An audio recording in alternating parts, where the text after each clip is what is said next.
The comments on Huawei, we've gotten them from Putin, from the Chinese, from Alphabet, obviously, and today the president. How do you synthesize all these points of view?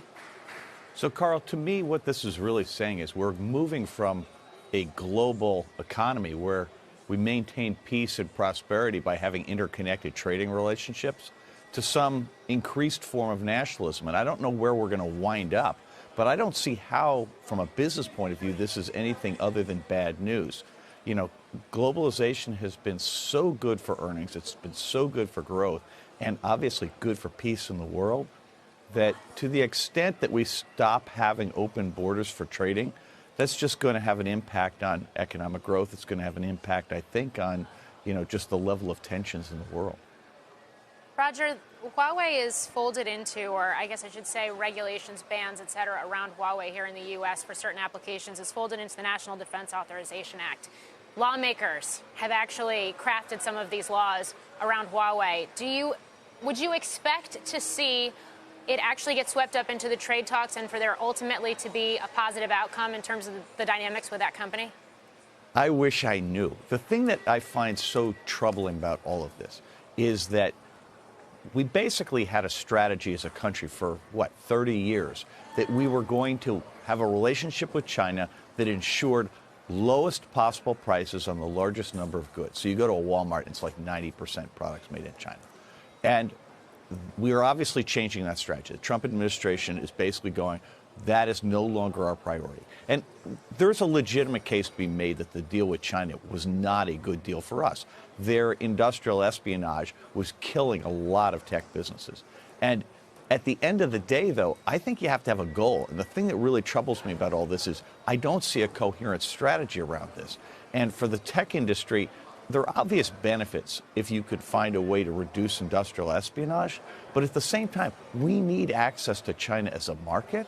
And so I don't know how we're going to balance all of this. And, my fingers are crossed. But to me, this is a moment in time when, as an investor, you have to be more careful and more cautious about what's going on. Roger, I think about Sheryl Sandberg, the COO of Facebook, who was on our air not that long ago. And one of the points she made was that while there's all this regulatory and now, antitrust breakup scrutiny of the big tech companies like Facebook here in the U.S., that same type of scrutiny is not taking place on Chinese rivals, thus maybe putting American tech at a disadvantage on the global stage. How do you think about it?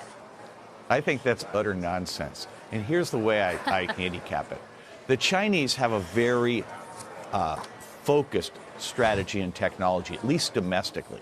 They're really focused on what they call social credit, which is a behavioral manipulation strategy designed to get the entire population doing what the government wants them to do. If you look at Google and you look at Facebook today, they're in a business that Professor Shoshana Zuboff at Harvard describes as surveillance capitalism, where for all intents and purposes, they're doing the same thing that the Chinese are doing, that they're essentially gathering data about everybody, creating these data voodoo dolls, and using that to manipulate the choices available to people to get them to do desired things. Now, it's not a government. They're doing it for commercial purposes. But the way I look at this is I don't think we should be competing against China in behavioral manipulation. I would much rather see us spread the opportunities out and do what the United States does really well, which is have millions of different startups doing really amazing things. Right now, you can't do that because Google and Facebook are so dominant that startups just can't go anywhere near them. What would need to happen for those startups to be able to really innovate and really grab a foothold right now? That is the $64 question. It seems to me that there are two parts of the problem.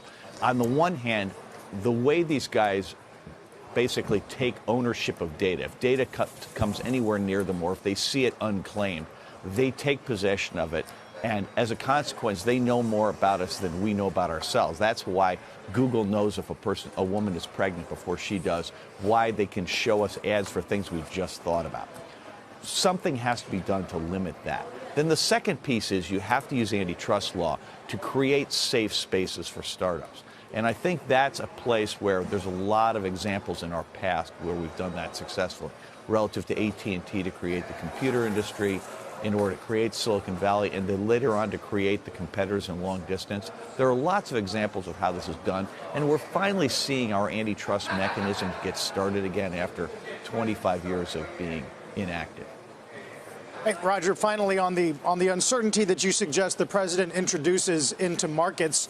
I mean, the IPO market is still robust. We're getting multi-billion-dollar M&A deals on Mondays. S&P's 2% from the high. Yeah. I mean, American business continues to chug along. Well, also, let's not forget, Carl, some of these things are sold, not bought, right? There have been massive marketing efforts to get these IPOs to work.